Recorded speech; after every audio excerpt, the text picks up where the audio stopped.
14 फरवरी 2019 रात का अंधेरा छटा भी नहीं था कि जम्मू के सीआरपीएफ कैंप में चहल पहल मची हुई थी। छुट्टियां बिताकर अपने अपने घरों से लौटे जवान कुछ ही देर में श्रीनगर ट्रांजिट कैंप के लिए रवाना होने वाले थे। वैसे तो इन जवानों को 5-6 दिन पहले ही श्रीनगर पहुंचना था, लेकिन इस बार यहाँ पिछले सालों के मुकाबले इतनी ज्यादा बर्फबारी हुई थी कि हाईवे तक बर्फ से ढका हुआ था।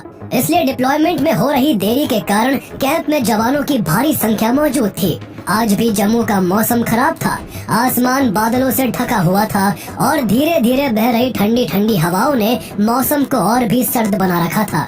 ऐसे में जिस दिन पूरी दुनिया वैलेंटाइंस डे मनाने में मशगूल होने वाली थी, उस दिन कड़कड़ाती ठंड में सुबह के 3:30 पर जवानों का काफिला जम्मू से श्रीनगर की ओर रवाना हो जाता है। उस दिन सीआरपीएफ का कॉन्वॉय बाकी दिनों के मुकाबले में काफी बड़ा था। इसमें आर्मर्ड व्हीकल्स, बसेस और ट्रक्स को मिलाकर टोटल 78 व्हीकल्स थे, जिनमें कुल 2547 सीआरपीएफ के जवान सवार थे।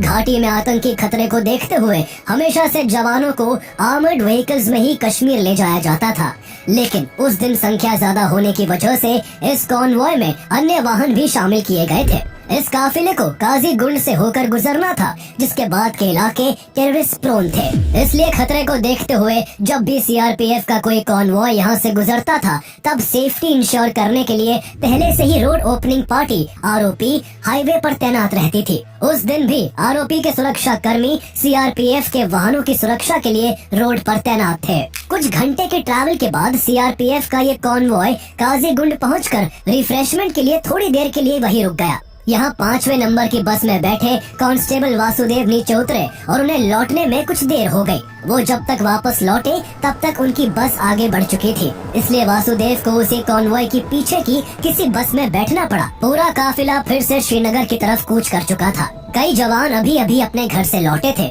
इसलिए जहाँ कुछ अपनी प्रेमिका की यादों में खोए हुए थे, तो वही कुछ अपनी पत्नी और बच्चों से फोन पर बात कर रहे थे। 5वें नंबर की बस में सीआरपीएफ के कांस्टेबल एच गुरु को अपनी पत्नी कलावती की याद आ रही थी। उनकी शादी को सिर्फ 6 महीने ही हुए थे।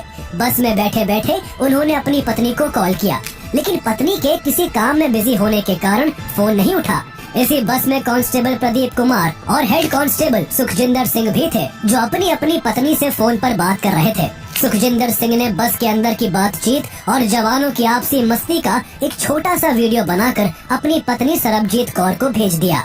1 साल पहले ही वो पिता बने थे और कुछ दिन पहले ही उन्होंने अपने बेटे के साथ लोहड़ी मनाई थी। सुबह जब वो जम्मू से इस काफिले के साथ निकले थे, तब उन्होंने अपने बड़े भाई से फोन पर बात की थी और कहा था, शाम को फिर से कॉल करूंगा। किसी को अंदाजा भी नहीं था कि ये उनकी आखिरी बातें होंगी, आखिरी वीडियो होगा, आखिरी कॉल होगी।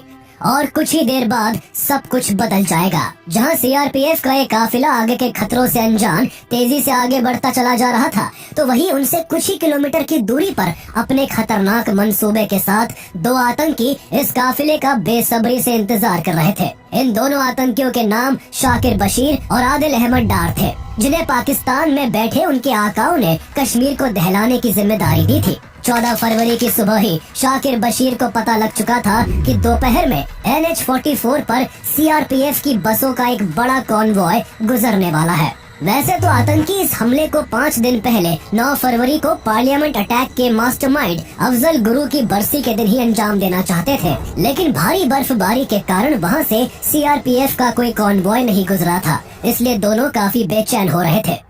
जैसे ही उन्हें पता चला कि आज एक बड़ा कॉन्वॉय गुजरने वाला है, तो उन्होंने फौरन इस हमले की प्लानिंग शुरू कर दी।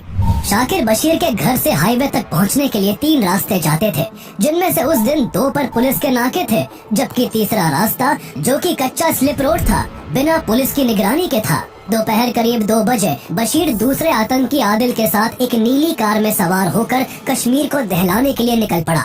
दोनों ने रास्ते में मिलने वाले चेक पोस्ट से बचने के लिए एक घुमावदार रास्ता लिया और जल्दी ही उस बिना नाकाबंदी वाली सड़क को पार कर करीब 1 घंटे की ड्राइव के बाद दोपहर 3:10 पर ऐसी जगह पर पहुंच गए जहां से जम्मू श्रीनगर हाईवे केवल आधा किलोमीटर की दूरी पर था। शाकिर ने गाड़ी रोक दी और दोनों उतरकर आमने सामने खड़े हो गए।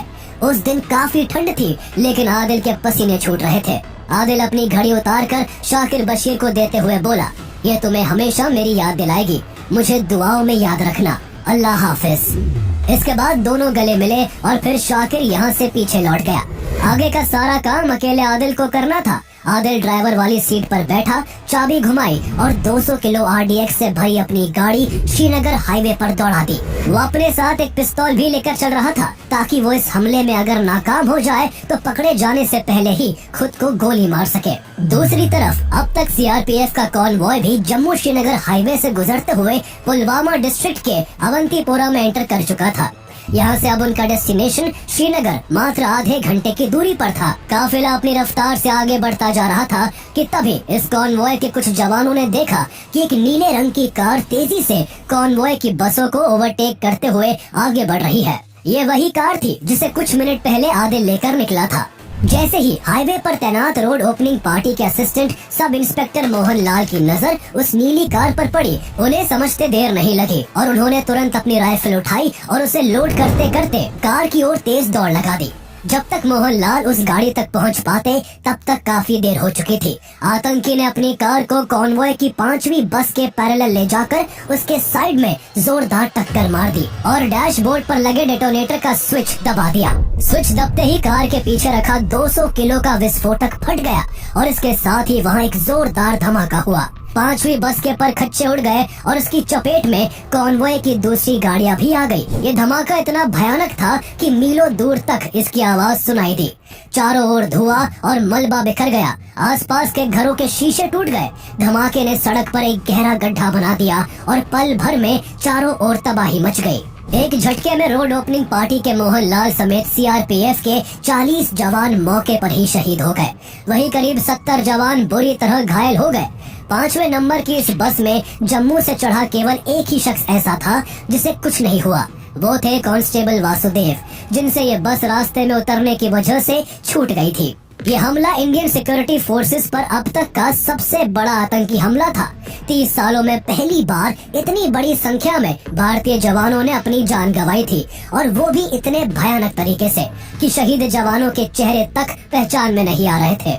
इधर उधर उनके अवशेष बिखरे हुए थे, जिन्हें देखकर बाकी जवानों की आंखों में दर्द, शोक और गुस्से का एक सैलाब उमड़ पड़ा था। हमले के कुछ घंटे बाद Pakistan based terrorist organization Jaish-e-Mohammed ने इसकी जिम्मेदारी लेते हुए इस आत्मघाती हमले को अंजाम देने वाले आदिल अहमद डार का एक वीडियो रिलीज किया, जिसमें वो कह रहा था कि उसने उस हमले को अंजाम देने के लिए 2018 में जैश-ए-मोहम्मद को ज्वाइन किया था और जब तक ये वीडियो दुनिया के सामने आएगा तब तक वो अपने काम को अंजाम देकर जन्नत पहुंच चुका होगा। लेकिन सोचने वाली बात यह है कि भारत का रहने वाला आदिल अहमद डार आखिर जैश-ए-मोहम्मद जैसे आतंकी संगठन के साथ कैसे जुड़ गया? आखिर इतनी बड़ी साजिश रची कैसे गई?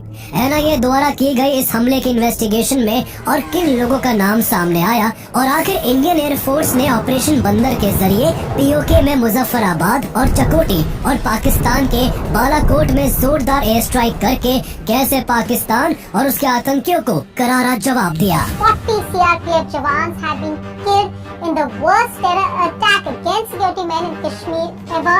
Terror group Jaish-e-Mohammed claimed responsibility for the attack that was executed by 22-year-old Ahmed Adil Dar, a local resident of Pulwama. 12 Mirage 2000 fighter aircraft of the type that you see on your screen went across and hit these targets.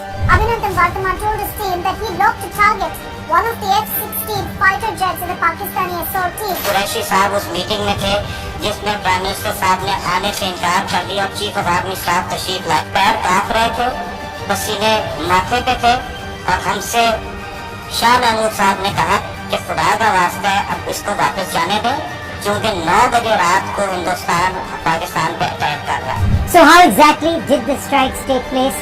What were the units which were involved? What exactly did we hit? Take a look.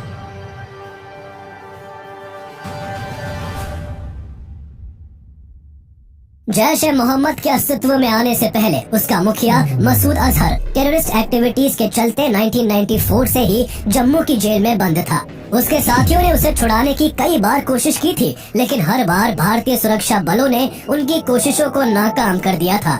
इसी क्रम में 1999 में उसके साथियों ने जम्मू की coat Bhalwal jail से उसे निकालने के लिए एक सुरंग तक खोद डाली, लेकिन अपने मोटे शरीर के कारण मसूद अजहर सुरंग में फंस गया। और पुलिस द्वारा पकड़ा गया। लेकिन कुछ ही महीने बाद 24 दिसंबर 1999 को मसूद अजहर के छोटे भाई अब्दुल रऊफ असगर ने 5 हथियारबंद आतंकवादियों के जरिए पैसेंजर्स और क्रू मेंबर समेत 185 लोगों से भरी इंडियन एयरलाइंस की फ्लाइट IC-814 को हाईजैक करवाकर अफगानिस्तान के कंधार भिजवा दिया। इसके बाद भारत सरकार को अपने सभी यात्रियों के बदले में मसूद अजहर और 2 अन्य आतंकियों को भारतीय जेलों से रिहा करना पड़ा। मसूद अजहर ने भारतीय जेल से छूटने के बाद साल 2000 में जैश-ए-मोहम्मद का गठन किया और इसे अपने आतंकी मंसूबों को पूरा कराने का एक जरिया बना लिया। इसके बाद जैश-ए-मोहम्मद ने भारत के पार्लियामेंट, पठानकोट एयरफोर्स स्टेशन और उरी में इंडियन आर्मी ब्रिगेड हेडक्वार्टर्स को निशाना बनाकर भारत को गहरा घाव दिया। जब 2016 में जैश-ए-मोहम्मद ने उरी अटैक किया, उसी साल पुलवामा डिस्ट्रिक्ट के काकापोरा गांव में रहने वाला आदिल अहमद डार 10th क्लास में पढ़ रहा था। इसी दौरान भारतीय सेना ने आतंकी बुरहान वानी को मार गिराया, जो सोशल मीडिया पर अपनी पोस्ट के जरिए घाटी के युवाओं को देश के खिलाफ भड़काता था। उसने उनके बीच अपनी छवि पोस्टर बॉय की बना ली थी, इसलिए जब वो सेना के हाथों मारा गया तो घाटी में प्रदर्शनों की बाढ़ आ गई। 20 साल के आदिल के मन में भी उसकी छवि एक हीरो वाली थी, इसलिए वो भी सेना के खिलाफ प्रदर्शनों में शामिल होने लगा। स्टोन पेल्टिंग और एंटी इंडिया प्रोटेस्ट में हिस्सा लेने की वजह से उसे कई बार कश्मीर पुलिस द्वारा अरेस्ट किया गया, लेकिन पुलिस ने ये सोचकर हर बार उसे चेतावनी देकर छोड़ दिया कि वो केवल एक मिसगाइडेड यूथ है। लेकिन आदिल एंटी इंडिया प्रोटेस्ट में बराबर पार्टिसिपेट करता रहा, जिसके चलते एक दिन पुलिस की कार्रवाई में उसके पैर में गोली लग गई और करीब 11 महीने तक उसे बिस्तर पर रहना पड़ा। उसके घर वालों को लगा था कि अब वो सुधर जाएगा, लेकिन इस घटना के बाद वो पूरी तरह बदल गया और उसके इरादे और भी ज्यादा खूंखार होते गए। वो सेना से बदला लेने के लिए इतना छटपटाने लगा कि इसके लिए मार्च 2018 में वो अपने घर से साइकिल लेकर निकल गया और फिर कभी वापस नहीं आया। उसके पिता ने लोकल पुलिस स्टेशन में उसके मिसिंग होने की रिपोर्ट भी लिखवाई, लेकिन उसके गायब होने की ये गुत्थी तब सुलझ पाई जब कुछ दिनों बाद आदिल की AK-47 लिए फोटो वकास कमांडो के नाम से सोशल मीडिया पर सुर्खियां बटोरने लगी। उसने घर से भागने के तुरंत बाद ही आतंकी संगठन जैश-ए-मोहम्मद ज्वाइन कर लिया था। जैश ने उसको 1 महीने तक एक एक्सपर्ट ट्रेनर द्वारा असॉल्ट राइफल चलाने और ग्रेनेड्स फेंकने की ट्रेनिंग दिलवाई और फिर आगे के काम के लिए उसकी मुलाकात अप्रैल 2018 में इदरीस से करवाई, जिसे इसी महीने जैश द्वारा एक खास मकसद से पुलवामा भेजा गया था। इदरीस IEDs बनाने में एक्सपर्ट था, इसलिए जैश-ए-मोहम्मद ने उसे भारत में रहकर आदिल डार जैसे भटके कश्मीरी युवाओं का इस्तेमाल कर भारतीय जवानों पर IEDs हमले करवाने का काम सौंपा। इसके लिए उसने पहले आदिल डार से दोस्ती की और फिर धीरे धीरे उसके दिमाग में भारत के खिलाफ जहर घोलकर उसका पूरी तरह से ब्रेन वॉश करके उसे एक आत्मघाती हमले के लिए राजी कर लिया। आदिल के अलावा उसे और भी लोगों की जरूरत थी, इसलिए उसने अपनी टीम में बिलाल अहमद कूचे, शाकिर बशीर, पीर तारिक अहमद शाह, वैजुल इस्लाम, मोहम्मद अब्बास रादर और इंशा जान समेत कई जरूरी लोगों को अपनी प्लानिंग में शामिल कर लिया। उसने तब तक अपने लोकल इन्फॉर्मर्स की मदद से आसपास के एरियाज में IEDs बनाने के लिए पूरा सेटअप भी तैयार कर लिया था। इसके बाद उसने पाकिस्तान से RDX कश्मीर मंगवाना शुरू किया। जैश-ए-मोहम्मद RDX के छोटे छोटे कंसाइनमेंट्स को सीमा पार भेजने लगा, ताकि पैकेज छोटे होने की वजह से इंडियन सिक्योरिटी फोर्सेस के शक के दायरे में न आए। इदरीस को अपने इस ग्रुप में सबसे ज्यादा भरोसा शाकिर पर था, इसलिए उसने उसे पाकिस्तान से आने वाले छोटे छोटे कंसाइनमेंट और दूसरी जरूरी चीजों को रिसीव करने का काम सौंपा। शाकिर के काम से इदरीस इतना खुश था कि उसने एक दिन अपने चाचा रौफ अलवी को शाकिर बशीर का फोटो भेजा और कहा कि चाचा, ये मेरा दूसरा अफजल गुरु है। इस दौरान उसने अपने ग्रुप और जैश के कुछ लोकल इन्फॉर्मर्स को घाटी में लगातार सिक्योरिटी फोर्सेस की मूवमेंट्स पर नजर रखने के काम पर भी लगा रखा था। इन सब में 2018 का आखिरी महीना आ चुका था। अब तक इदरीस शाकिर की मदद से बॉम्ब बनाने का सारा जरूरी मटेरियल जुटा चुका था। इसके बाद वो बॉम्ब बनाने में जुट गया और शाकिर को टारगेट ढूंढने की जिम्मेदारी दे दी। कुछ दिनों के बाद शाकिर ने लेथपोरा में नोटिस किया कि करीब आधा दर्जन सैनिक रेगुलर बेसिस पर इस एरिया की पेट्रोलिंग करते हैं। उसने जब ये इदरीस को बताया तो उसने यहाँ कुछ करने से मना कर दिया, क्योंकि उसे एक बड़े टारगेट की तलाश थी। वो एक साथ ज्यादा से ज्यादा भारतीय जवानों को निशाना बनाना चाहता था। उसके बाद शाकिर नेक्स्ट टारगेट की खोज में सिक्योरिटी फोर्सेस की एक्टिविटीज पर बारीकी से नजर रखने लगा। वो वहाँ से गुजरने वाले हर कॉन्वॉय का वीडियो बनाता और उसे इदरीस को भेज देता। इन सब में 1 महीना बीत गया और इन वीडियोस के आधार पर इदरीस ने तय किया कि वो सीआरपीएफ के कॉन्वॉय को निशाना बनाएगा। उसने नोटिस किया कि सीआरपीएफ अपने सभी डिप्लॉयमेंट्स के दौरान एक पैटर्न फॉलो करती है।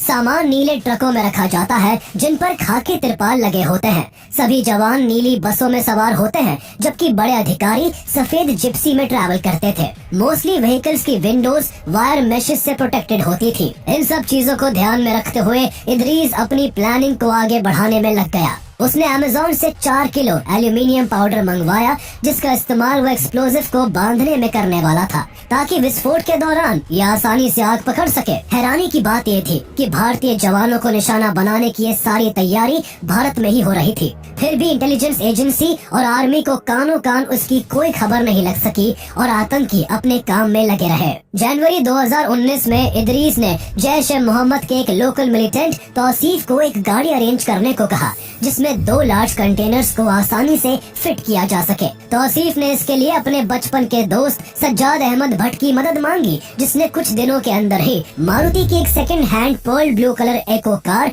एक फ्रूट सेलर से खरीद ली। फ्रूट सेलर ने पहले से ही इसकी मिडिल सीट हटा रखी थी ताकि फ्रूट्स के बड़े बक्से को इसमें फिट किया जा सके। गाड़ी का अरेंजमेंट हो जाने के बाद इदरीस ने फरवरी के फर्स्ट वीक में पुलवामा के काकापोरा गांव में शाकिर के घर एक्सप्लोजिव बनाने का काम शुरू किया और कुछ ही दिनों में एक्सप्लोजिव का इस्तेमाल करके 2 आईईडी बना लिए जिसमें एक का वजन 160 किलो तो दूसरे का वजन 40 किलो के आसपास का था। इसके बाद दोनों कंटेनर्स को कार की मिडिल वाली सीट की जगह पर फिट कर इसमें धमाका करने के लिए वायर से एक स्विच को कार की स्टीयरिंग के पास फिक्स कर दिया। कश्मीर में हमले की तैयारियों के बीच जैश ए मोहम्मद का सरगना मसूद अजहर कराची में बड़ी रैली कर कश्मीर में मारे गए अपने मिलिटेंट्स का जल्द ही बदला लेने के लिए भारत को दहलाने की धमकी दे रहा था।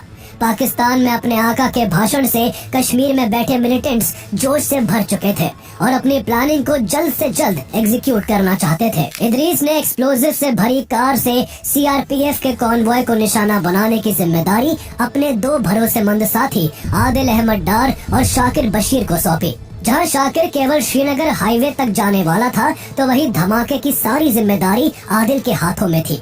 आदिल इस हमले में एक आत्मघाती हमलावर बनने वाला था। उसे पता था कि इसमें उसकी जान जाने वाली है लेकिन उसे लगता था कि वो ये सब अल्लाह के हुक्म पर कर रहा है और उसे अंजाम देने के बाद उसे जन्नत नसीब होगी। उसके इसी माइंडसेट के साथ हमले से पहले जैश ए मोहम्मद ने उसका एक वीडियो भी बनाया जिसमें उसने भारत को बर्बाद करने की बात की।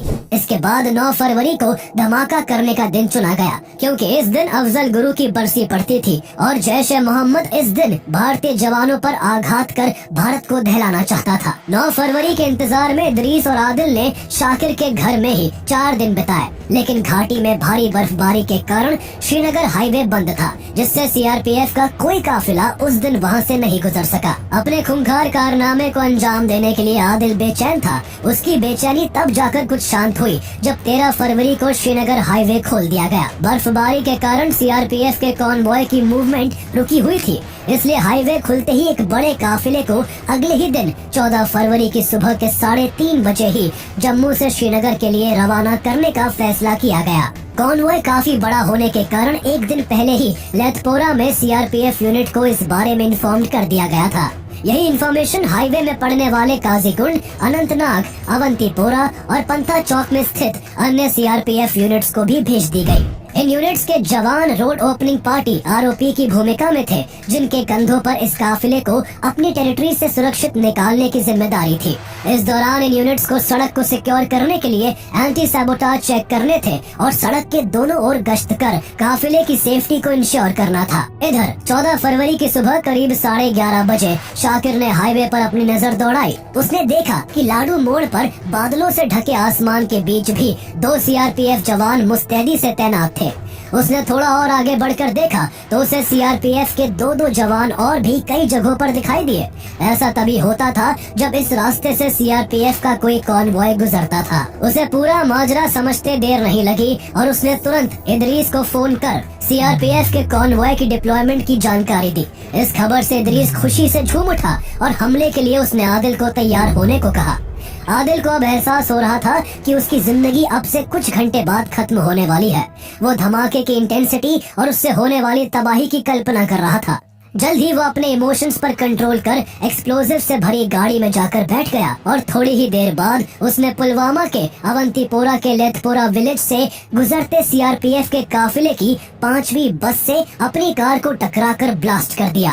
हमले में 40 जवानों के शहीद होने और 70 से ज्यादा जवानों के घायल होने की खबर ने पूरे देश को हिला दिया था। बीते 30 सालों में कश्मीर में हुआ ये सबसे बड़ा आतंकी हमला था। ये हमला इतना भयानक था कि शहीद जवानों के चेहरे तक पहचान में नहीं आ रहे थे। हमले के बाद बड़े बड़े अधिकारी घटना स्थल पर आ पहुंचे थे, जो जवानों की ऐसी हालत देखकर अपने आंसू नहीं रोक पा रहे थे। पुलवामा हमले के बाद पूरे देश में गुस्से और शोक की लहर थी। हर कोई इसका बदला चाहता था। हमले के तुरंत बाद गवर्नमेंट भी एक्शन में आ गई। शहीद जवानों को स्पेशल फ्लाइट से उनके होम स्टेट में लाया गया और वहां उनका अंतिम संस्कार स्टेट ऑनर्स के साथ किया गया। इसके बाद भारत ने पाकिस्तान पर शिकंजा कसना शुरू किया। सबसे पहले भारत ने पाकिस्तान का मोस्ट फेवर्ड नेशन MFN का दर्जा कैंसिल कर दिया और फिर पाकिस्तान से भारत में इंपोर्ट होने वाले सभी सामानों पर कस्टम ड्यूटी बढ़ाकर 200% कर दी। इसके बाद भारत सरकार ने पाकिस्तान को इंटरनेशनल लेवल पर डिप्लोमेटिकली आइसोलेट करना शुरू किया। भारत ने बताया कि कैसे पाकिस्तान अपनी जमीन पर आतंकियों को पनाह देता है। पाकिस्तान ने टेररिज्म के अगेंस्ट इफेक्टिव मेजर्स को इम्प्लीमेंट नहीं किया था, इसलिए financial action task force FATF ने पाकिस्तान को ग्रे लिस्ट में ही रखा। पाकिस्तान को अलग थलग करने के सरकार के इस फैसले का भारत की ऑर्गेनाइजेशंस ने भी साथ दिया। ऑल इंडिया सिने वर्कर्स एसोसिएशन AICWA और Indian film and television directors association IFTDA ने तुरंत एक्शन लेते हुए इंडियन फिल्म इंडस्ट्री में पाकिस्तानी कलाकारों के काम करने पर रोक लगा दी। जहां भारत पाकिस्तान को इकोनॉमिकली और डिप्लोमेटिकली चोट पहुंचा रहा था, तो वही उसे सही सबक सिखाने के लिए सैन्य कार्रवाई की तैयारी भी की जा रही थी। हमले के बाद से ही भारतीय सेनाएं इसके जिम्मेदार आतंकियों को अंजाम तक पहुंचाने के लिए बेचैन थी। सैनिक अपने साथियों के खून का बदला चाहते थे, लेकिन आक्रोश के इस समय में भी सभी तरह की पॉसिबिलिटीज को काफी बारीकी से देखा जा रहा था। ऐसे में इंडियन एयर फोर्स के air chief marshal Virender Singh Dhanoa ने आगे से इनिशिएटिव लेते हुए अगले ही दिन सरकार के सामने POK में एयर स्ट्राइक का प्रपोजल रखा, जिससे सरकार ने भी मंजूरी दे दी। मंजूरी मिलते ही एयर फोर्स ने अपनी तैयारी शुरू कर दी। 16 से 20 फरवरी के बीच 4 दिनों तक ड्रोन्स के जरिए इस बात का पता लगाया गया कि सीमा पार कौन कौन सी जगह पर आतंकियों ने अपने ठिकाने बना रखे हैं। दुश्मन के ठिकानों का पता लगाने के तुरंत बाद एयरफोर्स और इंटेलिजेंस के अधिकारियों के बीच ऑपरेशन की प्लानिंग को लेकर अगले 2 दिन तक बैठकें चली। इसी बीच एयरफोर्स ने इस ऑपरेशन का एक ब्लूप्रिंट तैयार करके national security adviser Ajit Doval के सामने पेश किया, जिसमें उन्हें ऑपरेशन के दौरान निशाना बनाए जाने वाली जगहों से रूबरू करवाया गया। भारतीय वायुसेना ने करीब 48 साल पहले 1971 में पाकिस्तान की सीमा में घुसकर ऐसी कोई कार्रवाई की थी। इसलिए ऑपरेशन को आगे बढ़ाने से पहले एयरफोर्स अपनी ओर से सभी तैयारियों को पुख्ता करने में जुटी हुई थी। 1 squadron tigers and 7 squadron battle axes के जवानों को ऑपरेशन के लिए तैयार रहने का आदेश दिया गया। एयरफोर्स ने सिक्योरिटी रीजंस और कॉन्फिडेंशियलिटी को मेंटेन करने के लिए इसे ऑपरेशन बंदर नाम दिया, जिसे अंजाम देने के लिए 26 फरवरी 2019 का दिन तय किया गया। सारी प्लानिंग होने के बाद फाइटर जेट्स को सावधानी से परखा गया और इस ऑपरेशन में हिस्सा लेने वाले पायलट्स ने 24 फरवरी को एक ट्रायल रन भी किया, जिसके बाद इस ऑपरेशन के लिए हरी झंडी दे दी गई। इस पूरे ऑपरेशन के दौरान 12 मिराज 2000 फाइटर जेट्स को इस्तेमाल किया जाना था और साथ ही किसी भी इमरजेंसी से निपटने के लिए गरुड़ कमांडो की एक टीम को भी स्टैंड बाय पर रखा गया था।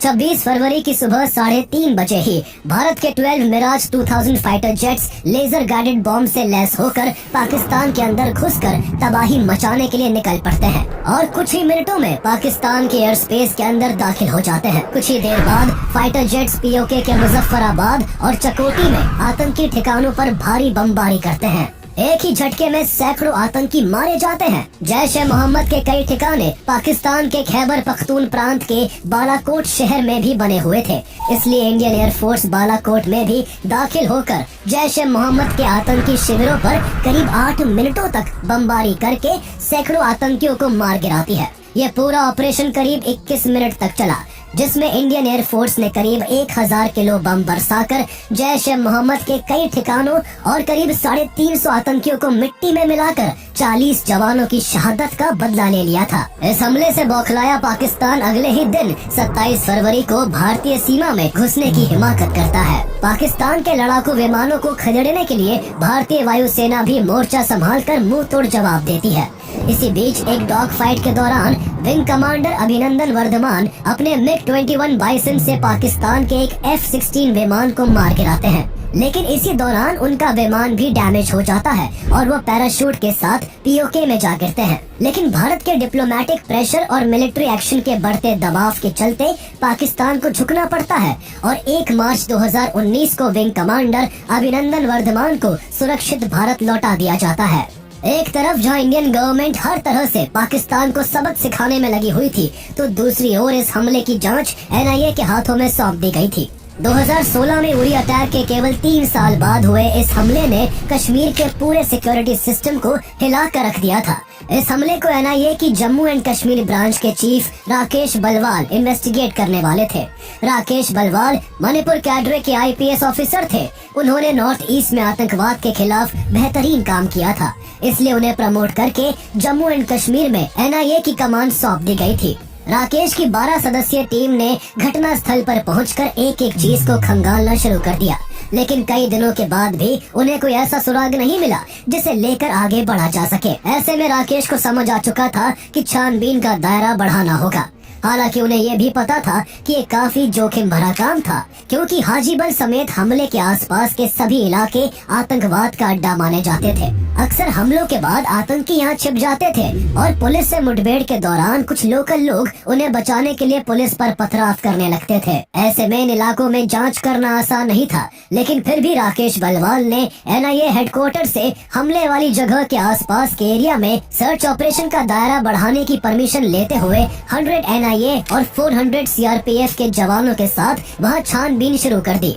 वो हमले वाली जगह से 250 मीटर ही आगे बढ़े थे कि उन्हें जमीन पर कोई चमकती चीज दिखाई दी, जो कि हमले वाली कार की चाबी थी। इस दौरान उनकी टीम को आसपास कुछ हड्डियां भी मिली, जिनकी DNA टेस्ट से पता चला कि उनमें से कुछ हड्डियां आदिल अहमद डार की थी। साफ था कि हमले के वक्त कार आदिल अहमद डार ही चला रहा था, लेकिन आगे की जांच और इसमें शामिल लोगों तक पहुंचने के लिए NIA को इस कार के खरीदार तक पहुंचना जरूरी था। NIA ने आगे की इन्वेस्टिगेशन में पता लगाया कि ये कार 7 बार बेची गई थी और इसे सबसे आखिर में सज्जाद भट्ट नाम के शख्स ने खरीदा था। NIA ने बहुत मशक्कत के बाद 17 जून 2019 को सज्जाद भट्ट को खोज निकाला, जो तौसीफ अहमद भट्ट के साथ अनंतनाग के एक घर में छिपा था। पुलिस उसे जिंदा पकड़ना चाहती थी, इसलिए उसे सरेंडर करने को कहा गया, लेकिन उसने सरेंडर नहीं किया, जिससे वो अपने साथी समेत पुलिस के हाथों मारा गया। उसके मरने के बाद एक बार फिर से NIA का हाथ खाली हो गया। हालत ऐसी थी कि अब उनके पास ऐसा कुछ भी नहीं था जिसे बेस बनाकर जांच को आगे बढ़ाया जाता। लेकिन राकेश हार मानने को तैयार नहीं थे। पुलवामा अटैक के बाद इंडियन फोर्सेस और आतंकियों के बीच कश्मीर में कई एनकाउंटर्स हुए थे, जिनमें कई आतंकियों को एलिमिनेट किया गया था। ऐसे में राकेश बलवाल ने इन एनकाउंटर्स को एनालाइज करना शुरू किया। उनका मानना था कि मारे गए या पकड़े गए आतंकियों की जांच पड़ताल से कोई क्रूशियल क्लू मिल सकता है। उनकी ये कोशिश अंधेरे में तीर मारने जैसी थी, जिसके सहारे सफलता की उम्मीद काफी कम दिख रही थी। वो इसी सिलसिले में अक्टूबर 2019 में कश्मीर के नौगाम पहुंचे, जहां उन्हें 29 मार्च 2019 को आर्मी के साथ एक मुठभेड़ में मारे गए 2 आतंकवादियों की फोटो दिखाई गई। मारे गए दोनों आतंकवादियों में से एक कामरान और दूसरा इदरीस था। राकेश बलवाल को शक हुआ कि इदरीस कोई छोटा आतंकी नहीं था, इसलिए उन्होंने उसके कच्चे चिट्ठे निकालने के लिए लोकल पुलिस से उसका फोन मंगवाया। लेकिन इदरीस का फोन अब तक खराब हो चुका था, इसलिए उसके फोन को जांच के लिए computer emergency response team CERT के पास भेज दिया गया। एक हफ्ते के बाद CERT ने इदरीस के फोन में मौजूद सारे फोटो और वीडियो रिकवर कर लिए। इसमें एक फोटो पुलवामा अटैक में इस्तेमाल की गई गाड़ी का भी था। इसी फोन में एक और फोटो था जिसमें 3 शख्स थे, जिसमें से इदरीस और आदिल की पहचान पुलिस पहले ही कर चुकी थी और अब केवल तीसरे शख्स को खोजना था। ये तीसरा शख्स शाकिर बशीर था, जिसे कुछ ही दिन बाद पुलिस ने अरेस्ट कर लिया। शाकिर से पूछताछ शुरू हुई, लेकिन काफी प्रयासों के बाद भी उसने अपना मुंह नहीं खोला। वो हर समय कुरान की आयतें पढ़ता और एक ही बात दोहराता कि इदरीस भाई और आदिल ने ये काम इस्लाम के लिए किया है। इदरीस के मोबाइल में एनआईए को कुछ ऐसी फोटोज भी मिली थी जिनसे उसके गैर महिलाओं के साथ रिश्तों का पता लगता था। शाकिर को इदरीस के फोन की ऐसी ही एक फोटो दिखाई गई जिसमें इदरीस पुलवामा की ही एक लड़की इंशा जान के साथ था। इंशा जान और इदरीस के साथ वाली फोटो को देखकर शाकिर बशीर दंग रह गया। उसे यकीन नहीं हो रहा था कि जिसे वो अपना आदर्श मानता था वो शादीशुदा होने के बावजूद उसके गांव की ही लड़की के साथ संबंध में था। बस यही से शाकिर के मन में इदरीस के लिए इज्जत चली गई और अगले ही दिन वो सब कुछ बताने को तैयार हो गया। इसके बाद उसने ऐसे ऐसे खुलासे किए कि एनआईए के अधिकारी भी दंग रह गए। शाकिर ने अपने कबूलनामे में एनआईए को बताया कि जिसे आप लोग इदरीस भाई समझ रहे हैं वो असल में इदरीस है ही नहीं। उसका नाम मोहम्मद उमर फारूक था जो जैश ए मोहम्मद के सरगना मसूद अजहर का सगा भतीजा था। उमर को भारत भेजने से पहले उसकी कई साल अफगानिस्तान में ट्रेनिंग करवाई गई थी। आगे उसने बताया कि पुलवामा अटैक की पूरी प्लानिंग उमर फारूक ने ही बनाई थी। शाकिर की गवाही और जांच के आधार पर एनआईए ने इस हमले में 19 लोगों को शामिल बताते हुए 13,800 पेजेस की चार्जशीट तैयार की। इन 19 मुजरिमों में से ज्यादातर एनकाउंटर में ही मारे गए, जबकि कुछ को एनआईए ने अरेस्ट कर लिया था जो तब से जेल की हवा खा रहे हैं। पुलवामा अटैक भारत की सबसे बड़ी सिक्योरिटी फेलियर्स में से एक था। हमले से पहले ही 2 जनवरी से लेकर 13 फरवरी तक 11 इंटेलिजेंस इनपुट्स मिल चुके थे जो सीआरपीएफ कॉन्वॉय पर हमले की पॉसिबिलिटी को लेकर वार्निंग दे रहे थे। 24 जनवरी 2019 को जम्मू एंड कश्मीर के क्राइम इन्वेस्टिगेशन डिपार्टमेंट सीआईडी के एक ऑफिसर ने अपने सीनियर को एक लेटर लिखा था कि जैश ए मोहम्मद के 3 फॉरेन टेररिस्ट अवंतीपोरा पहुंच चुके हैं और जल्द ही एक बड़े अटैक की संभावना है। 31 जनवरी को additional director general of police ADGP doctor B Srinivas ने इस इनपुट को जम्मू कश्मीर पुलिस, सीआरपीएफ और अन्य सिक्योरिटी एजेंसीज के साथ शेयर कर अलर्ट पर रहने को कहा था। इतना ही नहीं, जैश ए मोहम्मद ने हमले के 2 दिन पहले एक वीडियो भी रिलीज किया था जिसमें उसने अफगानिस्तान में इसी तरह का हमला करते हुए ये दावा किया था कि वो जल्द ही कश्मीर में भी ऐसा हमला करेगा। लेकिन हैरानी की बात थी कि फिर भी सीआरपीएफ के कॉन्वॉय मूवमेंट के दौरान कोई एक्स्ट्रा प्रिकॉशंस नहीं लिए गए। इसके अलावा आतंकी खतरों के बावजूद सीआरपीएफ के कॉन्वॉय के बीच गुजरने वाले सिविलियंस व्हीकल्स की भी सख्ती से जांच नहीं की गई थी, जिससे आदिल अहमद डार 200 किलो एक्सप्लोजिव से भरी कार लेकर सीआरपीएफ के कॉन्वॉय में घुसने में कामयाब रहा। जैश ए मोहम्मद द्वारा इतना ज्यादा आरडीएक्स भारत में पहुंचाए जाने से भी एलओसी पर भारत की सुरक्षा को लेकर गंभीर प्रश्न चिन्ह लग चुके थे। आगे चलकर जम्मू एंड कश्मीर के गवर्नर रहे सत्यपाल मलिक ने इंटरव्यूज में सरकार पर आरोप लगाया कि सीआरपीएफ ने होम मिनिस्ट्री से अपने जवानों को श्रीनगर ले जाने के लिए 5 प्लेन्स की मांग की थी, लेकिन होम मिनिस्ट्री ने इस रिक्वेस्ट को ठुकरा दिया था। हालांकि इस हमले के बाद इंडियन सिक्योरिटी प्रोटोकॉल्स में कुछ बड़े बदलाव किए गए। सरकार ने आगे के लिए सीआरपीएफ समेत पैरामिलिट्री के जवानों के लिए दिल्ली से श्रीनगर और जम्मू से श्रीनगर आने जाने के लिए एयर ट्रैवल की सुविधा दे दी। इसके अलावा जम्मू एंड कश्मीर में सेना और पैरामिलिट्री के बड़े कॉन्वॉय मूवमेंट्स के दौरान पब्लिक व्हीकल्स को रोकने का फैसला भी लिया गया। पाकिस्तान ने जिस आतंकी संगठन जैश ए मोहम्मद को अपनी जमीन पर पनाह दे रखी है, उसने 2016 में भी उरी में इंडियन आर्मी के हेडक्वार्टर पर हमला किया था, जिसमें 18 जवान शहीद हुए थे। इसके बदले में इंडियन आर्मी ने पीओके में घुसकर 40 आतंकियों और उनके 7 लॉन्च पैड्स को खत्म करके पाकिस्तान को करारा जवाब दिया था। उरी अटैक और उरी सर्जिकल स्ट्राइक की पूरी कहानी को जानने के लिए आप हमारी पिछली वीडियो को देख सकते हैं, जिसका लिंक आपको इस वीडियो के डिस्क्रिप्शन में मिल जाएगा।